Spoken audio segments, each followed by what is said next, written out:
શ્રી ગણેશાય નમઃ. ભક્તો, અત્યારે શ્રાવણમાં શરૂ થઈ ગયો છે, ત્યારે આપણે શિવની આરાધના પૂજા કરીને પરમપદની પ્રાપ્તિ થાય એવા શિવલોક ધામની પ્રાપ્તિ થાય એ અર્થ મુક્તિના દાતા ભગવાન મહાદેવની આરાધના કરીએ છીએ. કારણ કે શ્રાવણ માસના દાતા ઈષ્ટદેવ ભગવાન મહાદેવ છે અને મહાદેવની ઉપાસના કરવાથી ભવના દુઃખ કષ્ટ મટે છે અને અંતમાં મુક્તિ પ્રાપ્ત થાય છે. ત્યારે ભગવાન મહાદેવને પ્રસન્ન કરવા માટે આપણે શિવ કથા સાંભળીએ છીએ અને શિવ મહાપુરાણની કથા સાંભળવાથી ધર્મ, અર્થ, કામ અને મોક્ષ આપનાર આ કથા છે. શિવ પુરાણ વાંચે, સાંભળે તેની દુર્ગતિ કદી થતી નથી. અનેક પ્રકારનું દાન અને ફળ પણ આપનાર આ કથા છે. શિવ પુરાણની કથા આપણે આજથી મહાશિવ પુરાણની કથા સાંભળીશું.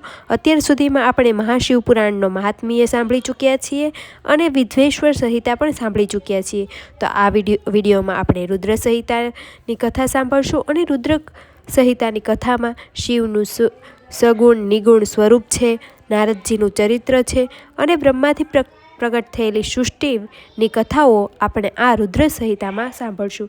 તો શિવ મહાપુરાણની બીજી સંહિતાની કથા રુદ્ર સંહિતા આજે આપણે શરૂ કરીએ. તો બોલો ઓમ નમઃ શિવાય. તો વંદનીય પરમ વ્યાસજીએ જગતના પિતા સદાશિવ અને તેમના પુત્ર વિધેશ્વર ગણપતિજીને નમસ્કાર કરી રુદ્ર સંહિતાની શરૂઆત કરી છે. એ વખતે પવિત્ર પ્રયાગ તીર્થમાં મુનિઓ અને સૂતજી વચ્ચે મંગલ સંવાદ ચાલી રહ્યો હતો. મુનિઓને નમ્ર ભાવે કહે, હે સૂતજી, તમે અમને વંદનીય પૂજનીય પ્રભુ સદાશિવની ઉત્તમ કથા સંભળાવી રહ્યા છો, પણ તે સાંભળવા અમને સંતોષ અને તૃપ્તિ થતી નથી. કથારૂપી અમૃત પીવા મન વધુ ઉત્સુક બને છે. તમે સર્વજ્ઞ છો અને મહર્ષિ વ્યાસને અમારા ઉપર અસીમ કૃપા પણ છે.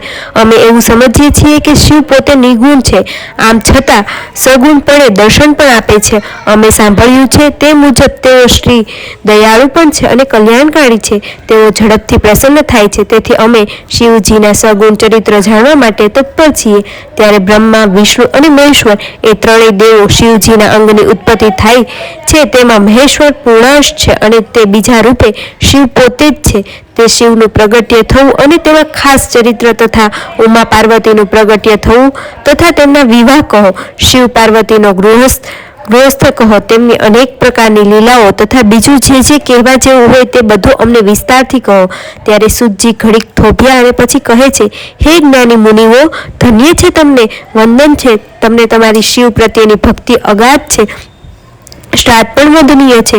હું પ્રસન્ન થયો છું. ભગવાન સદાશિવની મંગલ કથા તે ભગવતી ગંગાની જેમ ત્રણેય લોકોને પવિત્ર કરનાર છે. શિવ પુરાણમાં શિવજીને સર્વ દેવતાઓમાં શ્રેષ્ઠ, અનાદિ તથા જગત કરતા કહ્યા છે.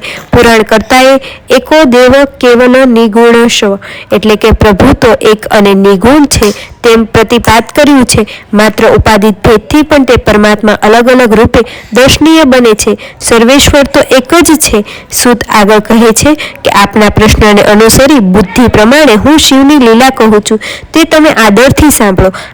આપે જેમ મને પૂછ્યું તે પ્રમાણે શિવ સ્વરૂપ વિષ્ણુએ પ્રસર નારદે પિતાના બ્રહ્માને પૂછ્યું હતું. ત્યારે પુત્રનું વચન સાંભળી બ્રહ્માએ પ્રસન્ન બુદ્ધિથી નારદને શિવનો યશ ગાતો હતો. આથી ઋષિઓ કહે, બ્રહ્મા અને નારદનો તે સંવાદ ક્યારે થયો હતો જેમાં શિવજીની લીલા કહેવાતી હતી તે અમને પ્રેમથી કહો. મુનિઓનું આ વચન સાંભળી પ્રસન્ન થયેલ સૂત તે સંવાદની અનુસરને કહે છે.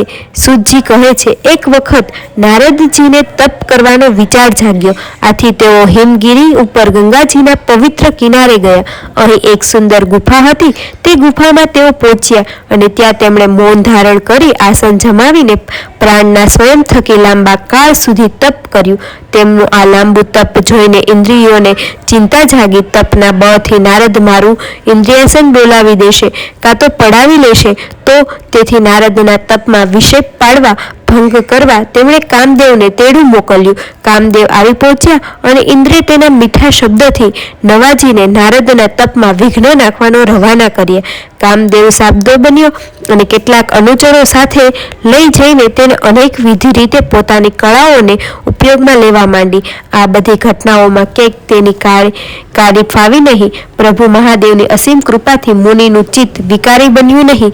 તે તેનું કારણ જુદું હતું. હા, એ કારણ એ હતું કે અગાઉ આ જગ્યાએ ભગવાન મહાદેવે પોતે તપ કરતા હતા અને તેમાં વિઘ્ન નાખવા કામદેવ આવ્યો હતો. તે સમયે મહાદેવજીએ તેમનું ત્રીજું નેત્ર ખોલીને પેલા કામદેવને ભસ્મ કરી નાખ્યો હતો અને તે પછી કામદેવની સ્ત્રી રતિએ પ્રાર્થના કરી એટલે ભગવાન મહાદેવની કૃપા ઉતારીને કહે છે, થોડા સમય પછી કામદેવનું પુનઃ આળસ મળીને જીતતો થશે, હરતો ફરતો થશે, બોલતો થશે, પણ આ જગ્યામાં ભવિષ્યમાં પણ તેની કાળી ફાવશે નહીં. આ પ્રમાણે મહાદેવજીના પ્રભાવથી તે જગ્યામાં નારદ સુરક્ષિત બની રહે, આથી તેમણે લાંબા કાળ સુધી તપ કર્યું. ત્યારબાદ નારદજી તપથી નિવૃત્ત બન્યા, પરંતુ શિવની માયાથી તેઓ અજાણ હતા. તેમણે તત્પર એવો અહંકાર કર્યો કે મેં કામદેવને જીતી લીધા છે. ફરતા ફરતા તેઓ કૈલાસ પર્વત પર પહોંચ્યા. ત્યાં રુદ્રદેવને શ્રદ્ધાભાવથી વંદન કરી પોતાની સિદ્ધિઓ કહી સંભળાવી. રુદ્રદેવ તો દયાળુ અને કૃપાળુ હતા. નારદજીની અજ્ઞાત વિશે જાણીને તત્કાળ તેઓ કહે, હે નારદ, તમારે આ પ્રકાર ક્યાંય કહેવું નહીં, ખાસ કરીને વિષ્ણુને આ વાત કરવી નહીં. કર્મની ગતિ ન્યારી છે, પ્રબળ છે, આ ગતિને રોકી શકાતી નથી. નારદજી વળી આગળ ચાલ્યા. તેઓ બ્રહ્મલોકમાં પહોંચી ગયા અને નારદજી પેલી શિખામણ ભૂલી ગયા. તેમણે વાણીમાં અહંકાર ભળ્યો. એમણે બધી વાત કરી. બ્રહ્માજીએ પણ શિખામણ આપી, પણ જેના મનોપટ પર અહંકારનો અંકુર ફૂટી નીકળ્યો હોય તેને શું સમજવું જ. નારદજીએ વળી યાત્રા આરંભ કરી. તેઓ ફરતા ફરતા વિષ્ણુલોકમાં પહોંચ્યા. વિષ્ણુલોકમાં પહોંચીને નારદજીએ સઘળું વૃત્તાંશ વિસ્તારથી કહેવા માંડ્યું. વિષ્ણુ એકાગ્ર ચિત્તે તેને સાંભળવા ગયા. તેઓ બધું સમજી ગયા. તેમણે નારદજીને કહે, હે નારદ, તમે તપના ભંડાર સમાન છો, જેમાંથી ભક્તિ, જ્ઞાન અને વૈરાગી નથી. તેને જ સઘળા દુઃખ દેનાર કામ, ક્રોધ, મોહ આદિ વિકારો જલ્દી થાય છે. તમે તો જ્ઞાની અને વૈરાગીથી સદા યુક્ત અને બ્રહ્મચારી છે, જન્મથી જ વિકાર વિનાના અને ઉત્તમ બુદ્ધિવાળા. હે મુનિ, કામના વિકારો તમને શું કરી શકે? કહો, શું કરી શકે? નારદજી હસ્યા, નમસ્કાર કર્યા, પછી કહે, મારા પર આપની કૃપા છે, પછી કામદેવ મારી પર કેમ પ્રભાવ પાડી શકે? આમ કહીને નારદજી ત્યાંથી વિદાય થયા. ઋષિઓ કહે, હે મહાભાગ્યશાળી સૂત, તમને નમસ્કાર છે. અમારી ઉપર કૃપા કરીને આપના અદ્ભુત કથા વર્ણવી છે. તે પછી વિષ્ણુ ભગવાને શું કર્યું તે આપ મને કહો. ત્યારે સૂતજી કહે છે, વિષ્ણુનો આભાર માનીને નારદજી વળી આગળથી યાત્રામાં પ્રસ્થાન કરી ગયા અને વિષ્ણુએ મનમાં શિવજીનું આરાધના કર્યું અને સ્મરણ કર્યું. તેમણે શિવજીની અનુમતિ મેળવી અને નારદજીના માર્ગમાં માયાની અદ્ભુત રચનાનું દર્શન કરાવ્યું અને નારદ મુનિને યાત્રાએ હતા. ફરતા ફરતા તેઓ એક સુંદર નગર સમીપ પહોંચ્યા. તે નગરનો રાજા શીલનિધિ પોતાની દીકરીનો સ્વયંવર રચાવવાનો તૈયારીમાં હતો. તેણે આખા નગરને શોભામાન કર્યું હતું. શણગારમાં કશું બાકી રાખ્યું ન હતું. સ્વયંવરમાં અનેક દેશાવરમાંથી રાજપુરુષો, રાજકુમારો, તેજસ્વી જુવાનો આવ્યા હતા અને દેવ પ્રેરણાથી જ નારદજી તે નગરમાં પહોંચ્યા. તેમણે આવેલા જોઈને શીલનિધિએ તેમનું ભવ્ય સ્વાગત કર્યું અને પોતાની પત્ની પુત્રીને બોલાવીને નારદને વંદન કરાવ્યા અને રાજાએ મુનિને શ્રદ્ધાભાવથી વંદન કરી રાજપુત્રીનું ભવિષ્ય કથન કહેવાની પ્રાર્થના કરી. પેલી કન્યાનું દિવ્ય રૂપ જોઈને નારદજી મોહી બન્યા. કન્યાને પ્રાપ્ત કરવાની તીવ્ર ઈચ્છા તેમને હૈયે જાગી. જોકે તે પળે તેઓ ભીતરની ઈચ્છા પ્રગટ કરી શક્યા નહીં. તેમણે એ ઘડી એટલું જ કહ્યું, આ કન્યાને દેવતુલ્ય અને કામને જીતનાર પતિ પ્રાપ્ત થશે. આ તેજમય દિવ્ય રાજકન્યાને સ્વયંવરમાં કેવી રીતે હાંસલ કરવી તેના અવનવા વિચારો કરતા નારદે સૂઝ્યું કે નારીને હંમેશા સૌંદર્ય આકર્ષતું હોય છે, તે તેને વહાલું પણ હોય છે. માટે જો વિષ્ણુનું સૌંદર્ય પ્રાપ્ત થાય તો તે જરૂર મને જ પુષ્પની માળા આરોપશે. એ જ રીતે હું તેનો કંથ બનીશ. આમ વિચારીને તેઓ વિષ્ણુ પાસે પહોંચ્યા અને નારદજીએ વિષ્ણુને સઘળી વાત કહી. તેમણે તેમના જેવું અદકેરું સૌંદર્ય પામવાની ઈચ્છા દર્શાવી અને વિનંતી પણ કરી. મુનિની આ વાત સાંભળતા જ વિષ્ણુ હસ્યા અને શિવજીની માયાનો પ્રભાવ વિચારીને કહે, હે મુનિ, તમે તમારી ઈચ્છા મુજબની જગ્યાએ જાઓ. હું તમારું હિત થાય તે મુજબ કરીશ. તે પછી વિષ્ણુએ નારદજીને પોતાનું રૂપ આપ્યું, પરંતુ મુખ વાનર જેવું બનાવીને આપ્યું. નારદજી વિષ્ણુનો પ્રભાવ સમજી શક્યા નહીં. તેઓ પ્રસન્ન ચિત્તે આગળ વધ્યા. સ્વયંવરમાં આવ્યા. પોતાના આસન જઈને બેઠા. તેઓ વિચારી રહ્યા હતા, હવે અવશ્ય રાજકન્યા મને જ પરણશે. તેના હાથમાંથી પુષ્પમાળા મારા ગળામાં જ શોભામાન થશે. વિષ્ણુએ રચેલી માયા મુજબ સભા સ્થળે ઉપસ્થિત સર્વ કોઈ નારદજીને તેમના મૂળ મુનિ સ્વરૂપને જ નિરખી રહ્યા હતા, એટલે તેઓ ભેદ સમજી શક્યા નહીં. દરમિયાન શ્રેષ્ઠ ઉત્તમ અલંકારોથી સજ્જ રાજકન્યા હાથમાં પુષ્પમાળા લઈને સભામાં આવી. આ કન્યા ફરતી ફરતી નારદ મુનિ નજીક આવી. નારદજીનું વાનર મુખ જોઈને દ્રષ્ટિ ફેરવીને તે આગળ વધી ગઈ. તે ટાણે રાજાનું સ્વરૂપ ધારણ કરીને ખુદ વિષ્ણુ ભગવાન એ સભામાં આવ્યા. તેમણે તે સ્થળે અન્ય કોઈને જોયા નહીં. કન્યાએ તેમને દીઠ્યા. કન્યાએ અતિ પ્રસન્ન થઈ. ખુશીથી તેણે વિષ્ણુના કંઠમાં વરમાળા આરોપી. તે કન્યાને લઈ તેઓ અર્ધાંત થયા. એ વેળાએ નારદ મુનિની સ્થિતિ અત્યંત દયનીય બની ગઈ. તેણે નિષ્ફળ થયેલા કામમાંથી ભયંકર ક્રોધ ભભૂકી ઉઠ્યો. અધૂરામાં પૂરું કરવા રુદ્રદેવે તેમનું રક્ષણ કરવા માટે મોકલેલા 2 ગણો ત્યાં ઉપસ્થિત હતા. તે કહે, હે નારદજી, તમે વ્યર્થ રીતે મોહ પામીને રાજકન્યાની ઈચ્છા દર્શાવી રહ્યા હતા. તમને તમારું મુખ જોયું છે ખરું? નારદે એક પળ થોભ્યા અને કંઈક વિચાર કર્યો. તે પછી તેઓ એ તળાવ પાસે ગયા અને કિનારે બેઠા. એમણે તળાવમાં પોતાનું પ્રતિબિંબ જોયું. જોતા જ હબળી ગયા. ઓ, પોતે આવા છે વાનર સ્વરૂપ! તેમનો ક્રોધ આથી બમણો બની ગયો અને તેમણે ગણોનો શ્રાપ આપતા, તમે મારી મશ્કરી કરી છે માટે તમે રાક્ષસ બની જશો. મોહ પામેલા મુનિને જાણનાર તે રુદ્ર ગણો સમજુ હતા, જ્ઞાની હતા. સદાશિવની ઈચ્છાને માન આપીને તેઓ તેમના સ્થાને ચાલ્યા ગયા. આ બધી શિવજીની જ ઈચ્છા મુજબ થાય છે એમ માનતા સદાકાળ શિવની સ્તુતિ કરવા લાગ્યા. અને ઋષિઓ કહે, હે વનનીય સૂતજી, તમે અદ્ભુત કથા કહી. શિવજી એ માયાની પણ ધન્ય છે. ચર અચુર બધું જગત તેને આધીન છે. તે પછી નારદજીએ શું કર્યું તે વિશે સવિસ્તાર સંભળાવો. સૂત થોડી વાર શાંત બેઠા. પછી કહે, તે વખતે નારદજી એટલું સમજ્યા કે વિષ્ણુએ આવું કપટ કર્યું છે. તેથી વિષ્ણુ પર ગુસ્સે ભરાયેલા નારદજી વૈકુંઠમાં ગયા અને કહે, હે વિષ્ણુ, તમે ઉત્તમ વિચારવાળા નહીં, કિંતુ મલિન વિચારવાળા છો. તમે બીજાનું હિત કલ્યાણ જોઈ શકતા નથી. તમે અગાઉ પણ મોહિનીનું સ્વરૂપ ધારણ કરીને દેવોને અમૃત પાઈ દીધું હતું. મહેશ્વર કૃપા કરી ઝેર પી લીધું ન હોત તો તમારું કપટ ક્યાં ચાલત? શિવજીએ તમને સ્વયંચિત બનાવ્યા છે. આજે હું તમને તમારા કર્મનું ફળ અવશ્ય ચખાડીને જ રહીશ. તે સમયે હું સ્ત્રી મેળવવાને માટે વ્યાકુળ હતો, ત્યારે તમે મને કદરૂપ બનાવીને બેસાડ્યો. હવે તમે મનુષ્ય સ્વરૂપ લઈને મોહિત થાવ અને વિયોગનું દુઃખ મેળવો. તમે મને જેવું મુખ આપ્યું તેવા વાનરોની મદદ તમારે અવશ્ય લેવી પડશે. આ મુજબ શ્રાપ આપી નારદજી ચાલતા થયા. હે જ્ઞાની સજ્જનો, કંઈક વિચારો, સમજો. મોહ કેવી વિષમ દુઃખદ સ્થિતિનું નિર્માણ કરે છે. ગીતામાં પ્રભુએ કહ્યું છે, સંગતના પ્રભાવમાં કામ જાગે છે, કામ અપૂર્ણ રહેતા ક્રોધ જાગે છે અને ક્રોધના પરિણામ સ્વરૂપે મોહ મરડાય છે, જેથી કરીને સ્મૃતિ ભ્રમમાં ગાદર થવાય છે. તે પછી બુદ્ધિનો નાશ થતા મનુષ્ય પોતે સર્વનાશ નોતરે છે. અને નારદજીના પ્રસંગ પરથી આપણે એમ સમજવાનું છે અને અમે ગીતાએ આપેલા બોધ હૃદયમાં ઉતારવાનો છે. સૂતજી કહે છે, હે મુનિઓ, નારદ મુનિઓ, ક્રોધમાં આવીને વિષ્ણુ ભગવાનને શ્રાપ તો દઈ દીધો, પરંતુ તરત જ શિવજીએ માયાનો સંકેલો કરી લીધો. એટલે નારદને પોતાની ભૂલ સમજાઈ ગઈ. તેઓ પશ્ચાતાપ કરતા વિષ્ણુના પગમાં પડી ગયા. કહેવા લાગ્યા, ભગવાન, મારાથી ઘણો મોટો અપરાધ થઈ ગયો છે. મેં આપેલા શ્રાપને આપ ટાળી નાખો. આપ શક્તિમાન છો, હું તો આપનો દાસ છું, સેવક છું.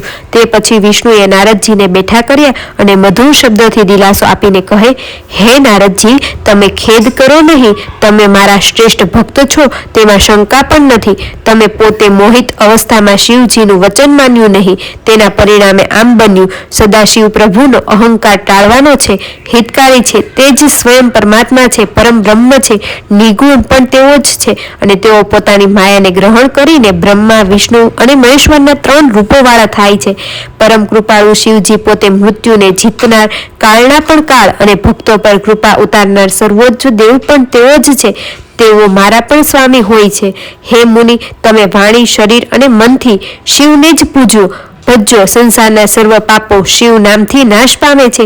તમારા દાહ બનેલા મનને પણ શિવજી થકી જ શાંતિ મળે છે. તમે પરમ ભાવથી શિવજીની ભક્તિ કરો, પૂજા કરો.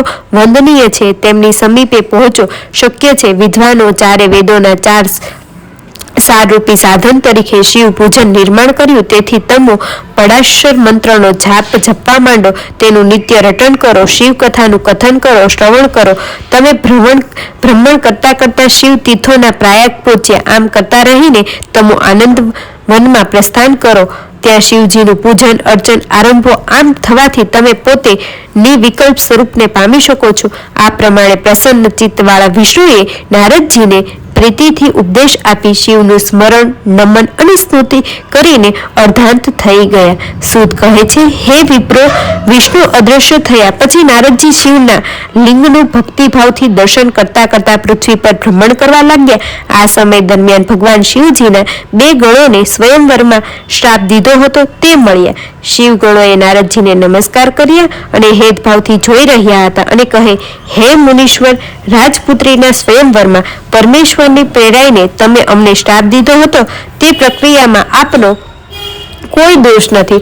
અમને અમારા કર્મનું ફળ મળી ગયું છે. પણ હવે શાંત થાઓ, પ્રસન્નતાપૂર્વક આપની કૃપા ઉતારો, દયા કરો. મુનિ નારદજી એક પળ વિચારમાં ગરકાવ બન્યા. તે પછી તેઓ કહે, હે શિવગણો, પરમ કૃપાળુ શિવજીની ઈચ્છાથી મારી બુદ્ધિ બહેર મારી ગઈ હતી.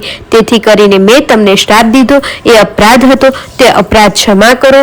હું શ્રાપનો ઉપાય કહું છું. તમે શ્રાપ ગ્રહણ કર્યો છે તે પ્રમાણે તમે બંને બળવાન અને પ્રિતાપી રાક્ષસ થશો. તમે રાક્ષસ રાજા તરીકે ખ્યાતિ મેળવશો. ભગવાન સદાશિવ બીજું સ્વરૂપ ધારણ કરી તમારો ઉદ્ધાર કરવા માટે આવી જશે.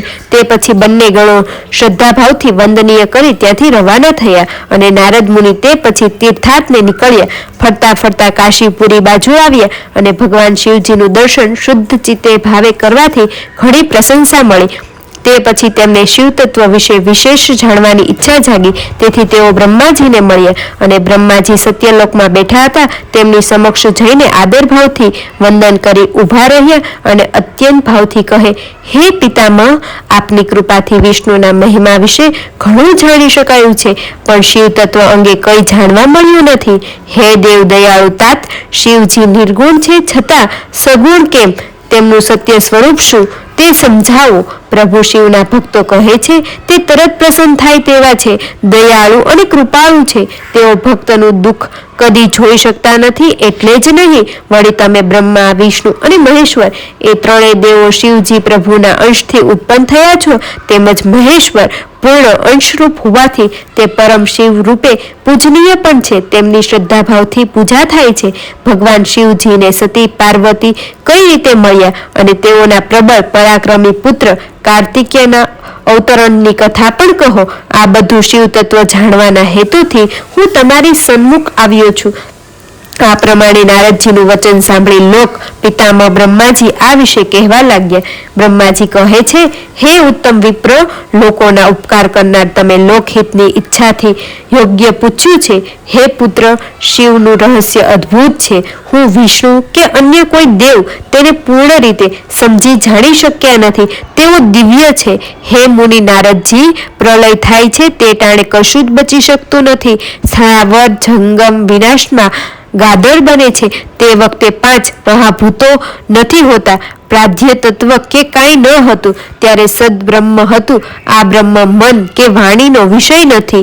શ્રુત તેથી તેની નેતિને કહીને વર્ણન કર્યા કરે છે, પરંતુ તે સત્ય, જ્ઞાન તેમજ આનંદ સ્વરૂપે પરમ પ્રકાશ રૂપ છે. તે નિર્ગુણ પણ છે, નિર્વિકલ્પનીય છે. તે સર્વજ્ઞ છે, એમ સર્વવ્યાપી પણ છે. તે અજોડ છે, અનુપમ, અનંત છે. એવું દિવ્ય પરમ બ્રહ્મ એક જ ગણાય.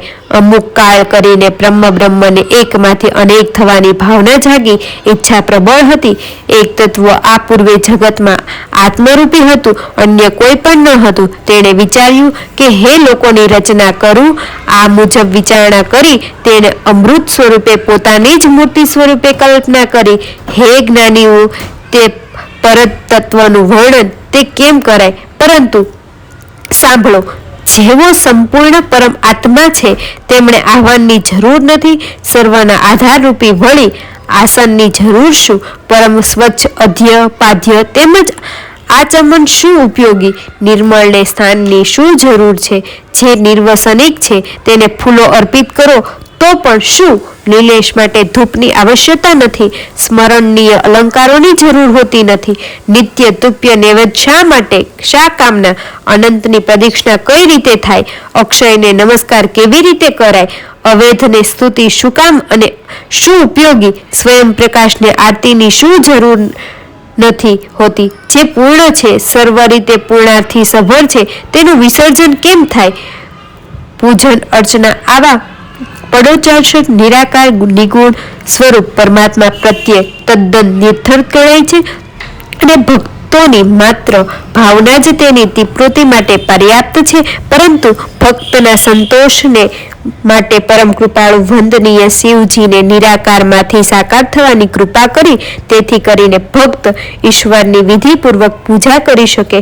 પરમ અમૃત રૂપમાંથી જે મૂર્તિ પ્રગટ પામી તે સર્વ રીતે ઐશ્વર્યમય શુદ્ધ સ્વરૂપ, સર્વને આદિ તેમજ સર્વને વંદન પૂજન કરવાને લાયક હતી. તે પ્રાગટ્ય પામી કે પરબ્રહ્મ અદ્રશ્ય થયું. આ પ્રગટ મૂર્તિ તે પરમ બ્રહ્મનું સાક્ષાત શિવ સ્વરૂપ.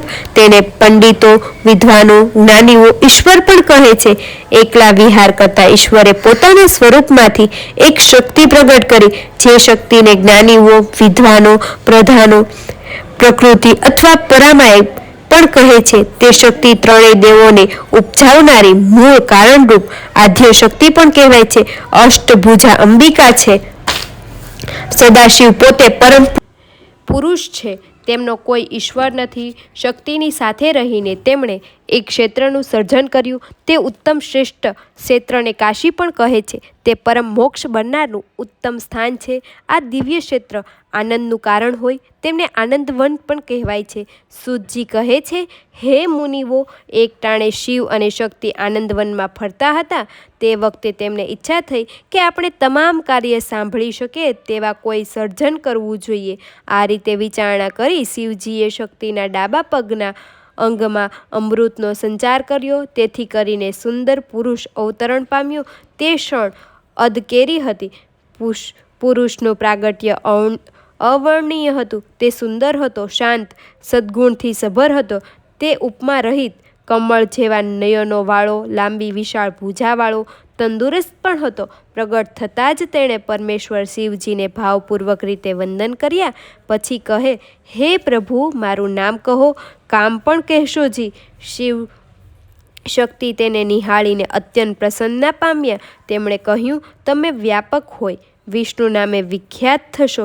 તમે દૃઢતાથી ભાવથી તપ કરો. આટલું કહીને શિવ શક્તિ અધાર્ત થયા અને શિવજીની આજ્ઞા મુજબ વિષ્ણુએ તપનો પ્રારંભ કર્યો અને હૃદયમાં શિવ નામનું સ્મરણ શરૂ થયું. લાંબા તપ પછી તેઓ જ્યારે ધ્યાનમાંથી જાગ્યા તે વેળા તેમને થયેલા પરિશ્રમથી તેમના શરીરમાંથી જળધારાઓ વહી ચાલી. એ જળથી જે કાંઈ શૂન્ય હતું તે સર્વ સભરતાથી ખીલી ઉઠ્યું. થાકેલા વિષ્ણુ તે જળમાં લાંબો સમય સૂઈ રહ્યા અને જળમાં સૂતા હોવાથી તેમનું નામ નારાયણ નક્કી થયું. સર્વ પ્રકૃતિના કાર્ય વિષ્ણુ પુરુષ વિના જળ સ્વરૂપ હતું. આ સમયે 24 તત્વને શિવજીની ઈચ્છાથી ગ્રહણ કરી વિષ્ણુ બ્રહ્મ સ્વરૂપે જળમાં સૂઈ ગયા. આ પૂજનીય નારાયણ દેવ જળમાંથી પ્રગાઢ નિંદ્રા માણી રહ્યા હતા. તે ટાણે શિવની ઈચ્છનીયતાથી તેમની નાભીમાંથી એક કમળ પ્રગટ થયું. અનંત અમાપ વિસ્તાર ધરાવતા કમળમાંથી બ્રહ્મજી પ્રગટ્યા. 4 મુખવાળી હિરણ્ય ગર્ભ ઉત્પન્ન થયો, પરંતુ તેમને કંઈ સમજવું કે દેખાયું નહીં. તેથી પોતાની ઉત્પત્તિનું શાન શોધવા તેમણે કમળનાળમાં પ્રવેશ મેળવ્યો અને કમળનાળમાં અનેક વર્ષો પર્યંત તેઓ ભટક્યા, છતાં કોઈ જાણી શક્યું નહીં, સમજી શકાયા નહીં. દરમિયાન પરમ કૃપાળુ શિવજીની કૃપાથી તેમણે અદ્ભુત દિવ્ય આકાશવાણી સાંભળી, તપ કર, તપ કર. સૂતજી કહે છે, હે મુનિઓ, બ્રહ્માજીઓ પોતે 12 વર્ષ સુધી તપ કર્યું હતું. તે વખતે ચતુર્ભુજ સ્વરૂપે વિષ્ણુ તેમને સમક્ષ પ્રગટ થયા. આ તેમનું અદ્ભુત સ્વરૂપ નિહાળીને મોહ પામેલા બ્રહ્મા નવાઈમાં ગરકાવ બની ગયા હતા અને બ્રહ્મા વિષ્ણુને ઓળખી શકાયા નહીં. એટલે કહે, તમે કોણ છો? ધીમું હાસ્ય વેરતા વિષ્ણુ કહે, હે વત્સ, તમે ભલે પધાર્યા. તમારી સર્વ મનોચ્છા કામના પૂરી કરીશ. વત્સનું સંબોધન થયું એટલે બ્રહ્માને માઠું લાગ્યું. તેમણે રાજસ સ્વભાવ તક્ષણ જાગી ઉઠ્યા. તેઓ વિષ્ણુને ઠપકો આપીને કહે, ગુરુ જેમ શિષ્યને કહે તેમ તમે મને વત્સ કેમ કહો છો? હું પોતે સ્વયંભૂ અજન્મા પિતામહ છું. વિષ્ણુ તે વખતે કહે, તમે તો મારી નાભીમાંથી પ્રગટેલા કમળમાંથી અવતરણ પામ્યા છો. તે કઈ રીતે ભૂલી શકો? હે બ્રહ્મા, તમે નહીં પણ હું જ સર્વવ્યાપક દેવ પરમાત્મા છું. સમગ્ર જગત મારું રૂપ કહી શકાય. તેથી જ મારે શરણે આવો, મારા આશ્રયે પગલાં માંડો. પરમ વંદનીય શિવજીની માયાથી મોહ પામેલા બ્રહ્માજીને તિરસ્કાર યુક્ત ભાવે કહ્યું, તમે મિથ્યા વચન વધી રહ્યા છો. પિતામહ, હું પોતે જ છું, મારા સિવાય અન્ય કોઈ નથી. વાત વણસી ગઈ અને વિવાદ ઉગ્ર બન્યો. ટપાટપી જલ્દ હતી અને વાત યુદ્ધમાંથી જુદું જ ચિત્ર ખડું થયું. બંને વચ્ચે ભીષણ બાહયુદ્ધ મંડાયું. આ યુદ્ધમાં પરિપાક રૂપે સમુદ્રના પાણી પણ ખળવળી ઉઠ્યા, ગગન અને ધરતી પણ ધમધમી ઉઠ્યા, વૃક્ષોના પર્ણો પણ ફફડી ઉઠ્યા, વિહંગો પણ ત્રીજી ગયા. દરમિયાન તેમના આશ્ચર્યની વચ્ચે તેમની સન્મુખ પ્રલયકાળ અગ્નિ જેવું વિશ્લેષણ નહીં થઈ શકે તેવું આદિ કે અનંત અંત વગરનું લિંગ પ્રગટી આવ્યું. અને લિંગને જોતાં જ વિષ્ણુ કહે, હે બ્રહ્મા, હવે તમે આ માટે વિવાદ કરી રહ્યા છો. આ જગ્યાએ કોઈ ત્રીજું પ્રગટ થયું છે તે અંગે જ તમે જાણો છો. હવે યુદ્ધમાં થંભાવી દઈને જોઈએ કે ત્રીજું કોણ છે.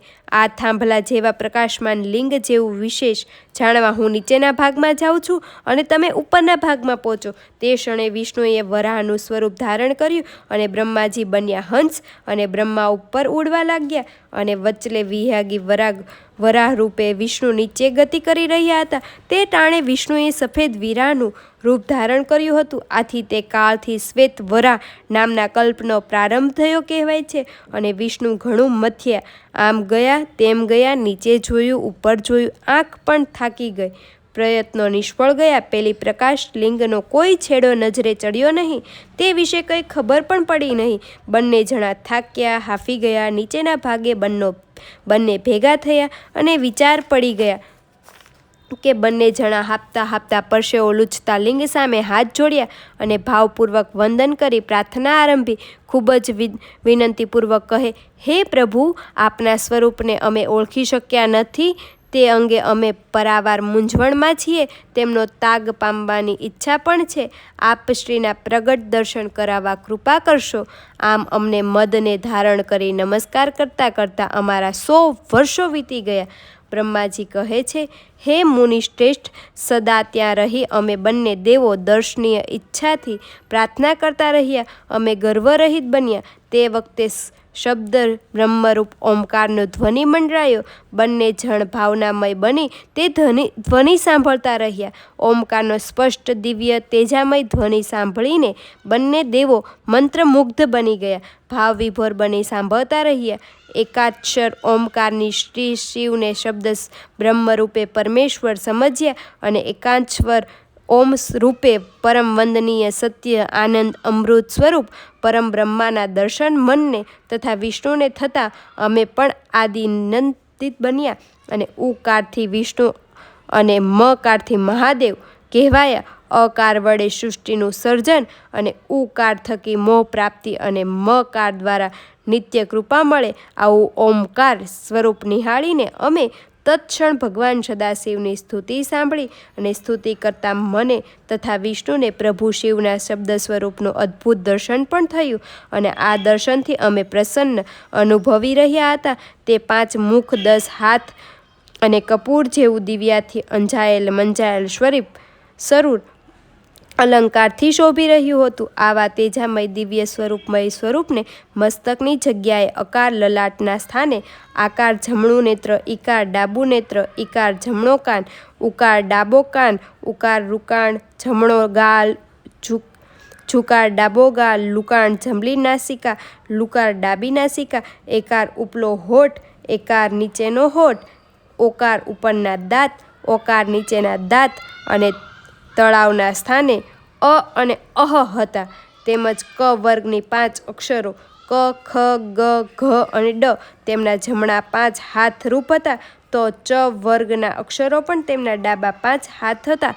ટ વર્ગના 5 અક્ષરો તેમના જમણા 5 પગ અને ત વર્ગના 5 અક્ષરો ડાબા 5 પગ હતા.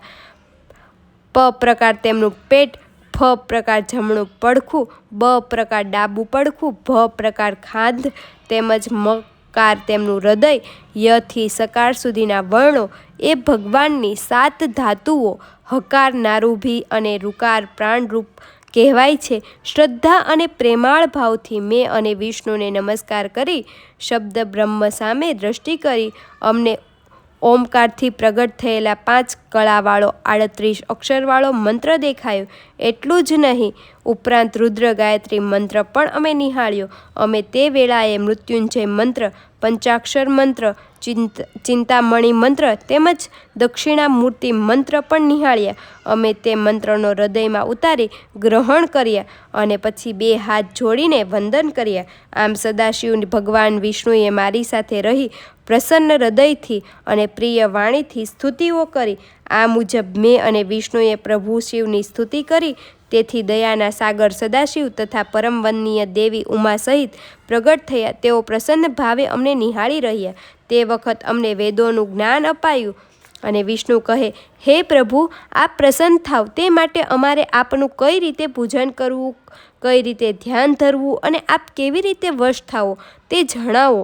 હે પ્રભુ, આપ અમારા ઉપર કૃપા કરી આ બધું અને બીજું પણ જણાવો. ભગવાન શિવ કહે, હું તમારા બંનેની ભક્તિથી પ્રસન્ન થયો છું. તમે મારા દર્શન કરો અને બધો ભય છોડી દો. હમણાં જે દેખાય છે તેવા મારા લિંગનું સદા પૂજન કરો, ધ્યાન ધરો અને લિંગની સ્થાપના કરો. લિંગના સ્વરૂપે પૂજાયેલો હું પ્રસન્ન થઈ સર્વ લોકોના અને અનેક પ્રકારના મનછાવિત ફળ આપીશ અને અનેક પ્રકારની મનોકામના પૂર્ણ કરીશ. જ્યારે તમને કોઈ પ્રકારનું દુઃખ થાય ત્યારે મારા લિંગનું પૂજન કરવાથી તે દુઃખનો નાશ થશે. તમે બંને જણા મારા ડાબા જમણા અંગોમાંથી ઉત્પન્ન થયા છો. હે પુત્ર બ્રહ્મા, તમને મારી આજ્ઞા છે કે તમે સૃષ્ટિની રચના કરજો અને હે પુત્ર વિષ્ણુ, તમને મારા આજ્ઞા છે કે તમે સૃષ્ટિની રક્ષણ કરજો. તેમજ મારા અંશ રુદ્ર પ્રગટ થશે, તે સહાયનું કાર્ય કરશે. તમારા પર હું પ્રસન્ન છું. તમે આ પળે વરદાન માગી શકો છો. એક પળ પછી વિષ્ણુ કહે, હે પ્રભુ, આપ જો વરદાન આપવા માગતા હો તો કૃપા કરીને એવું વરદાન આપો કે આપના તરફથી અમારી ભક્તિ વધારે પ્રાગટ બને, દ્રઢ બને અને આપ તો નિર્ગુણ છો, પરંતુ અમારી સદા સહાય કરવા માટે આપ સદૈવ અમારી સાથે રહો એવી પ્રેમાળ પ્રાર્થના છે. હે પરમ કૃપાળુ દેવ, અમારી વચ્ચે ભીષણ વિવાદનો વિંટોળ જાગ્યો હતો. એ વિવાદના પારિપાક રૂપે અમારા સદનસીબે તેનું ફળ ઉત્તમ આવ્યું. આપ શ્રીએ દયા કરી આપના આગમન સાથે જ અમારું વિવાદનું નિરાકરણ થયું અને સદાશિવજી ભાવપૂર્ણ રીતે કહે, હે વિષ્ણુ, હું નિર્ગુણ, નિરાકારી, સચ્ચિદાનંદ સ્વરૂપ પર બ્રહ્મ છું. આમ છતાં સગુણ થઈ સૃષ્ટિના સર્જન, પાલન, પોષણ અને પ્રલયનો કરતા થાવ છું. હું સદૈવ નિષ્કલ અવયત રહી છું, છતાં સૃષ્ટિના સર્જન, પાલન અને પ્રલય કરવા માટે બ્રહ્મા, વિષ્ણુ તેમજ મહેશ નામના 3 રૂપે થાવ છું. હે બ્રહ્મા, તમારી અંગમાંથી હું મારું એવું રૂપ પ્રગટ કરીશ કે જે રુદ્ર નામે જાણીતું થશે. એ રુદ્ર મારું શિવ સ્વરૂપ હોય તેમના તેમજ મારા કોઈ ભેદ કે એમ માનવું નહીં. જે રીતે સોનું એક જ છે પણ અલગ અલગ પ્રકારે તેના અલંકારો ઘડાતા તેમના નામો જુદા જુદા પડે છે, પણ તત્વ તો તેનું તે જ રહે છે. તે રીતે બ્રહ્મા, વિષ્ણુ અને રુદ્ર એ ત્રણેય મારા જ સ્વરૂપ છે. તેના નામ અલગ અલગ છે. હું એ ત્રણેયમાં કારણ રૂપ સમાયેલું છું. આ મુજબ સમજીને લોકોએ તેમના ભેદ માનવા નહીં. મારું શિવ રૂપ સનાતન છે, તેથી તે જ મૂળ કારણ ગણવું. અને હા, તમે એક વાત અવશ્ય યાદ રાખજો કે તમે બંને પ્રકૃતિ દ્વારા અવતરણ પામ્યા છો, પરંતુ રુદ્ર પ્રકૃતિની પ્રગટ થશે નહીં.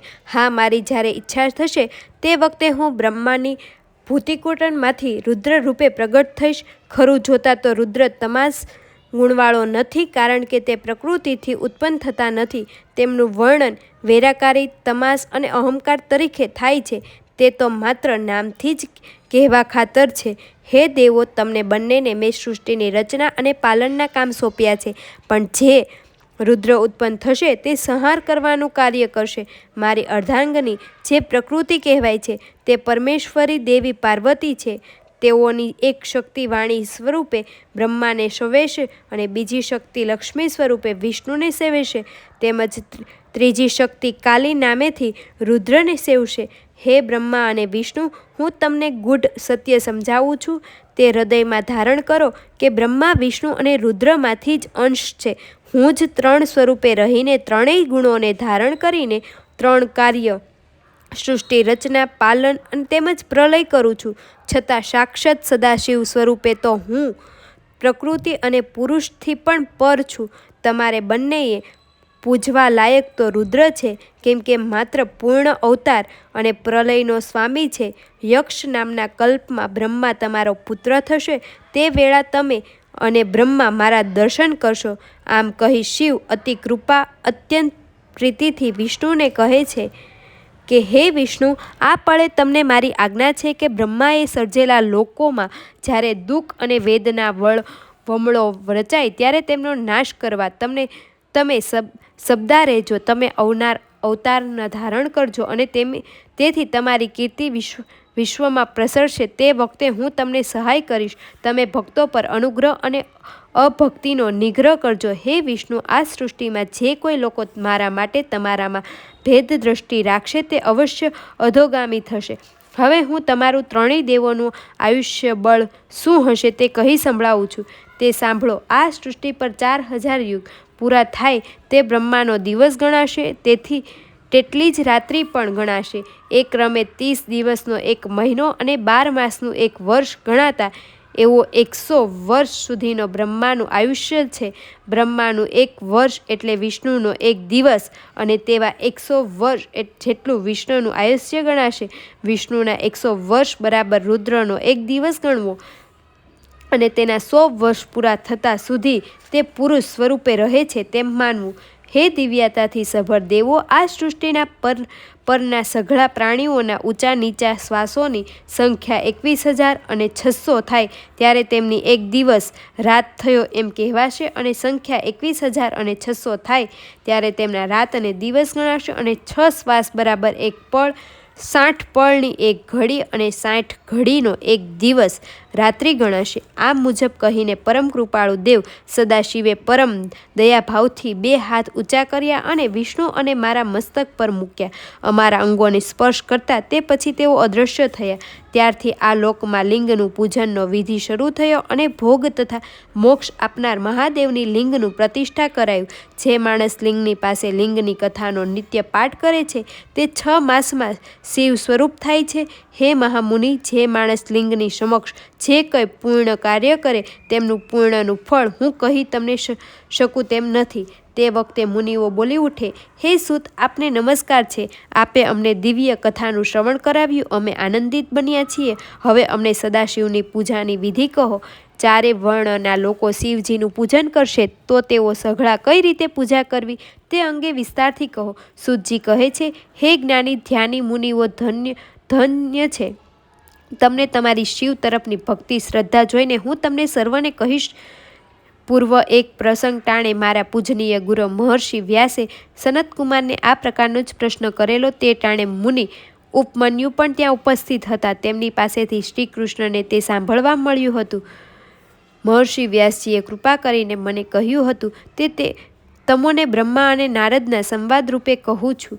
બ્રહ્મા કહે છે, હે નારદ, જ્યાં સુધી શિવનું પૂજન કરાતું નથી ત્યાં લગી માનવે 4 પ્રકારના કષ્ટો સહન કરવા પડે છે: ગરીબાઈ, આધિ, વ્યાધિ અને શત્રુ. તેથી સર્વ કામનાઓની પ્રાપ્તિ માટે પરમ ભક્તિથી શિવ પૂજા કરવી. 4 વર્ણના લોકો શિવ પૂજન કરી શકે છે. પ્રાતઃકાળમાં જાગીને પ્રભુ શિવનું શ્રદ્ધાભાવથી સ્મરણ કરવું જોઈએ. તે પછી નિત્ય કર્મથી પરવારીને સ્નાન સંધ્યા પૂરા કરી પૂજન વિધિનો આરંભ કરવો જોઈએ. તે માટે દેવ મંદિરમાં જવું અને પૂજાની સામગ્રી પણ સાથે લઈ જવી. આસન ગ્રહણ કરવું તેમજ આચરણ કરી પ્રાણાયામ કરી શિવનું ધ્યાન ધરવું. ત્યાર પછી અધ્યયન, પાધ્યન અને આચમન અર્પિત કરવા. ગંધ, ધૂપ અને દીપ પ્રગટાવી પણ શિવલિંગને આસન પર ગોઠવી તેનો મંત્ર પણ ભણવો અને આહવાન બાદ આસન અર્પણ કરતા નીચેનો મંત્ર પણ બોલી શકાય છે. અને આસન પછીના પંચદ્રવ્યવાળી પંચામૃતથી, ગંગાજળથી કે તીર્થો કદી અભિષેક કરવો. સ્વચ્છ જળ સ્વરૂપ વડે સ્નાન કરાવી શુદ્ધ પવિત્ર વસ્ત્ર વડે લૂછીને ચંદન લગાવવું. તે પછી તાજા સુંદર પુષ્પો જેવા કે જુઈ, ચંપો, ગુલાબ, કરેણ, માલતી, કમળ વગેરે અર્પણ કરવા.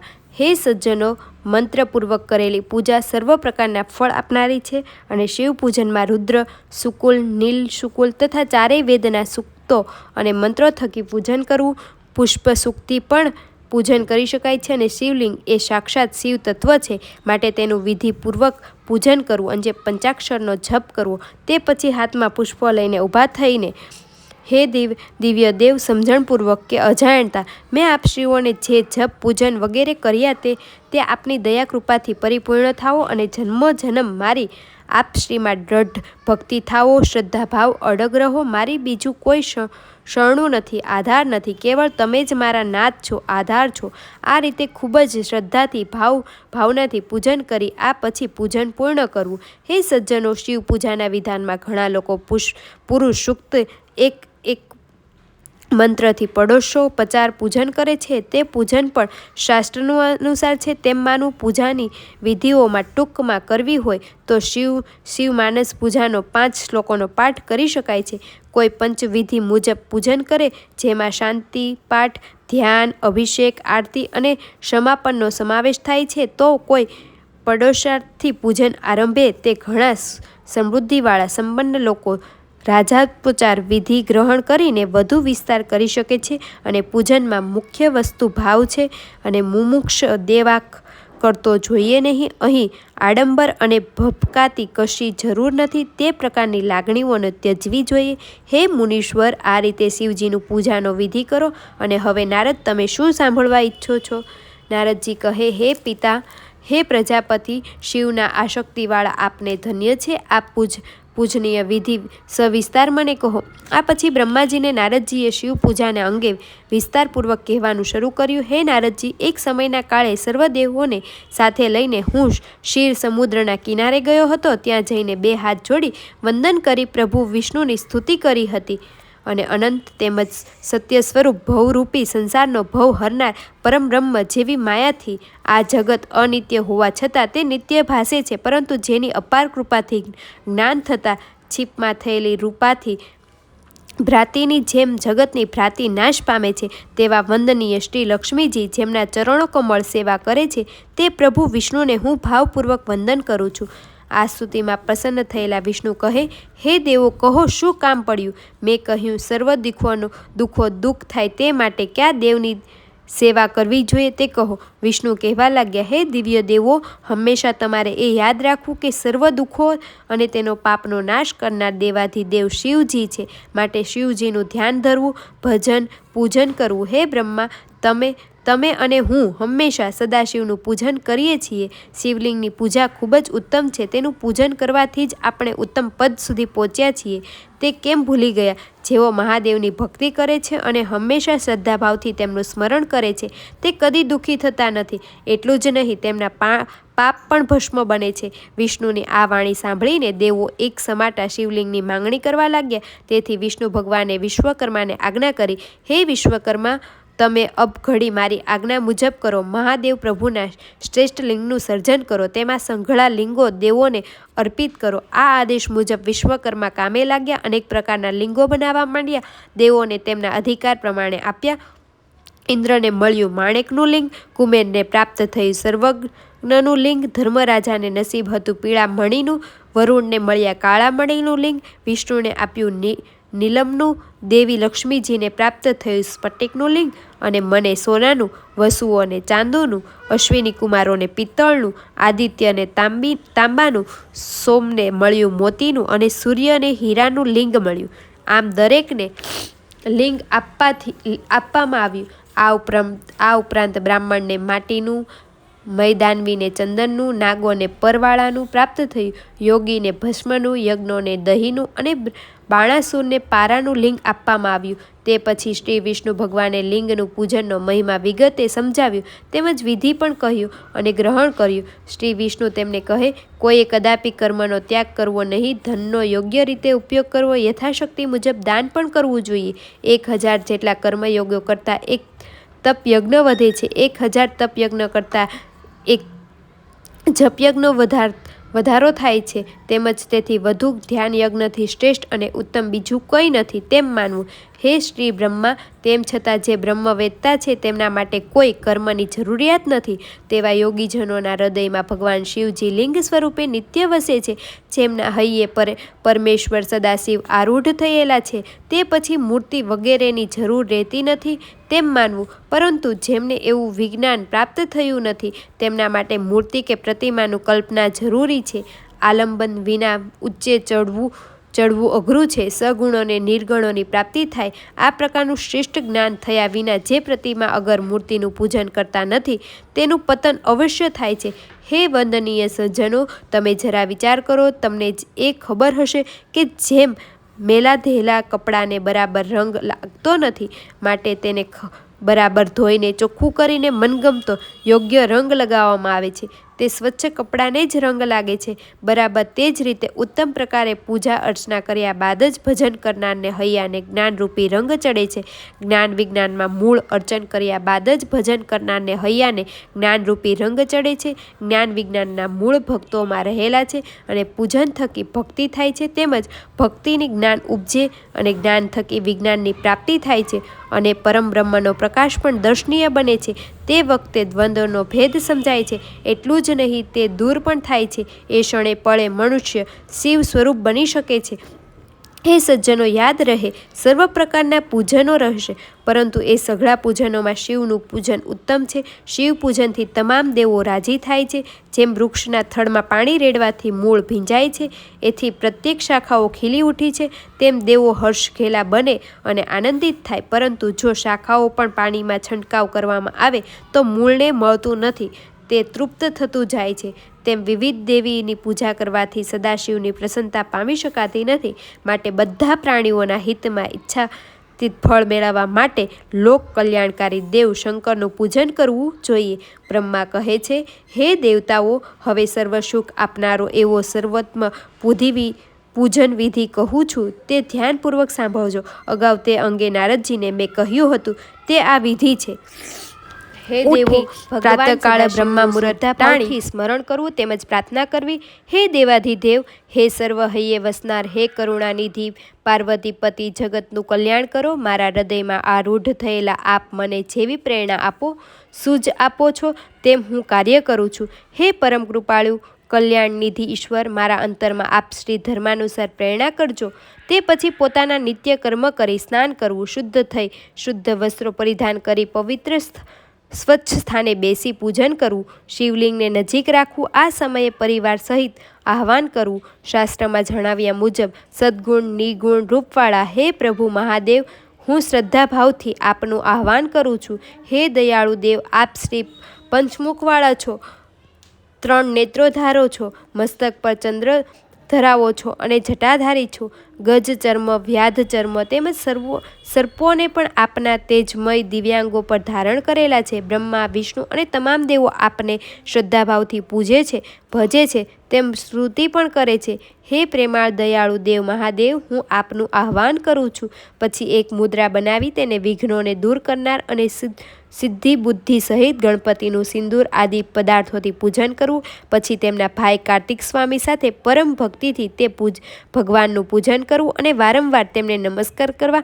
તે પછી સદા દ્વારમાં ઊભે રહેતા મહાદોર નામના દ્વારપાળનું પૂજન કરવું. પછી પાર્વતીજીનું પૂજન કરવું. તે પછી પાદ્ય આસન અને અધ્ય અર્પિત કરતા.